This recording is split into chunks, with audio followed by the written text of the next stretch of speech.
नमस्कार दोस्तों, मेरा नाम है राज के वर्मा और आप देख रहे हैं रिपोर्टर जी। आज हम बात करने जा रहे हैं हरियाणा के गुरुग्राम से, जहां एक बार फिर नियम तोड़ने वालों पर कानून का डंडा चलने वाला है। यह कोई छोटी मोटी कार्रवाई नहीं, बल्कि हरियाणा के इतिहास की सबसे बड़ी सीलिंग कार्रवाई होने जा रही है। शुक्रवार यानी 4 अप्रैल 2025 से गुरुग्राम में नगर एवं ग्राम नियोजन विभाग, जिसे हम डीटीसीपी कहते हैं, अपना पंजा चलाने जा रहा है और निशाने पर है 4000 से ज्यादा इमारतें जो रिहायशी प्लॉट्स पर खड़े होकर व्यवसायिक गतिविधियों का ढोंग रच रही है। गुरुग्राम वो शहर जहां चमचमाती इमारतें, कॉर्पोरेट ऑफिस और मॉल्स की भरमार है, लेकिन इस चमक के पीछे कड़वा सच छिपा है। डीएलएफ फेज 1 से लेकर फेज 5 तक के रिहायशी इलाकों में सालों से लोग अपने घरों में दुकानें, ऑफिस और कोचिंग सेंटर चला रहे हैं। यह सब कुछ नियमों के खिलाफ था, लेकिन किसी को परवाह नहीं थी। क्यों? क्योंकि लगता था कि गुरुग्राम में सब कुछ चलता है। लेकिन अब हाई कोर्ट ने इस पर चाबुक चलाई है। कोर्ट ने डीटीसीपी को साफ कहा है, 19 अप्रैल तक एक्शन लो और रिपोर्ट दो। और इसी आदेश के बाद डीटीसीपी की नींद टूटी। विभाग ने सर्वे शुरू किया। आंकड़े चौंकाने वाले हैं। 15,000 इमारतों की जांच हुई और इनमें से 4000 से ज्यादा ऐसी निकली जो रिहायशी प्लॉटों पर होने के बावजूद कमर्शियल गतिविधियों का अड्डा बनी हुई थी। यानी हर चौथी इमारत नियम तोड़ रही थी। अब इन पर सीलिंग और तोड़फोड़ का प्लान तैयार है। 4 अप्रैल से शुरू होने वाली यह कार्रवाई 18 अप्रैल तक चलेगी और इस दौरान करीब 2500 मकानों को सील करने का लक्ष्य है। डीटीसीपी विभाग का कहना है कि 4 अप्रैल से पहले अपने मकानों को रिस्टोर कर लो, वरना हमारा डंडा चलेगा। लेकिन सवाल ये, क्या ये लोग सचमुच में रिस्टोर करेंगे या फिर ये सिर्फ एक नोटंकी बनकर रह जाएगा? चलिए थोड़ा आंकड़ों पर गोता लगाते हैं। डीटीसीपी ने पिछले 2 महीनों में डीएलएफ फेज 1 से 5 तक 4200 से ज्यादा मकानों को कारण बताओ नोटिस थमाया। यानी हर दिन औसतन 70 नोटिस। इनमें से 2500 मकानों को रेस्टोरेशन का ऑर्डर दिया गया, लेकिन जवाब देने वालों की संख्या ना के बराबर। क्यों?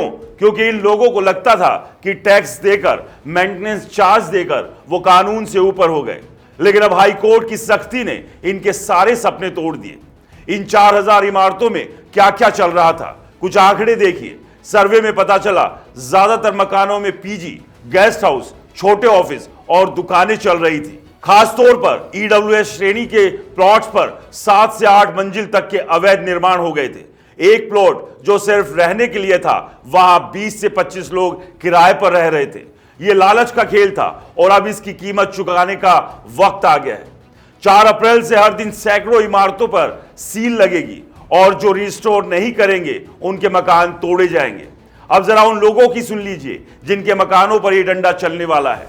सड़कों पर विरोध शुरू हो गया है। लोग चीख रहे हैं, हमने नगर निगम को कमर्शियल टैक्स दिया, डीएलएफ को मेंटेनेंस चार्ज दिया, फिर हमें गुनहगार क्यों बनाया जा रहा है? एक शख्स ने कहा, मैंने अपने बेटे की पढ़ाई के लिए लोन लिया, छोटी सी दुकान खोली, अब कहते हैं सब तोड़ देंगे। सुनने में दर्द भरा लगता है, लेकिन सवाल यह है, जब आपने रिहायशी प्लॉट पर दुकान खोली तो क्या आपको नियम नहीं पता थे? टैक्स देना नियम तोड़ने का परमिट नहीं होता। ये लोग कह रहे हैं कि कार्रवाई एक तरफा है, लेकिन सच ये है कि नियम तोड़ने की शुरुआत इन्होंने खुद की। लेकिन इस सब के बीच सवाल यह भी, उस वक्त सिस्टम कहां सोया हुआ था? उस वक्त वो अधिकारी कहां थे जिनकी निगरानी में ये सब कुछ खड़ा हो गया? यानी कि खेल के पीछे की कहानी कुछ और है।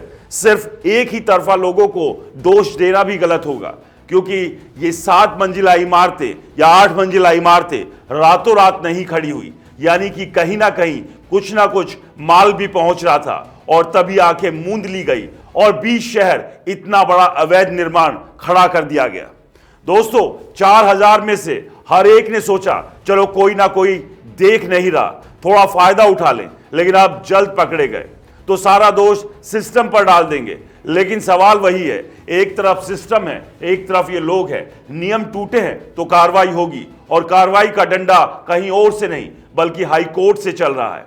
लेकिन सबसे बड़ा सवाल एक और भी है कि जिन लोगों ने बाद में ये बने हुए मकान लिए, उनकी क्या गलती है? लेकिन गलती यहां तमाम लोगों की है, सरकार की भी, सिस्टम की भी, और जिन लोगों ने ये सब कुछ खड़ा कर दिया उनकी भी।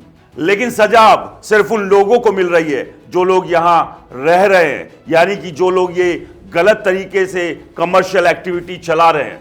उन अधिकारियों के ऊपर भी गाज गिरनी चाहिए जिनके कार्यकाल के दौरान ये तमाम इमारतें खड़ी हुई और इन इमारतों में ये तमाम तरह की कमर्शियल एक्टिविटीज चल रही थी।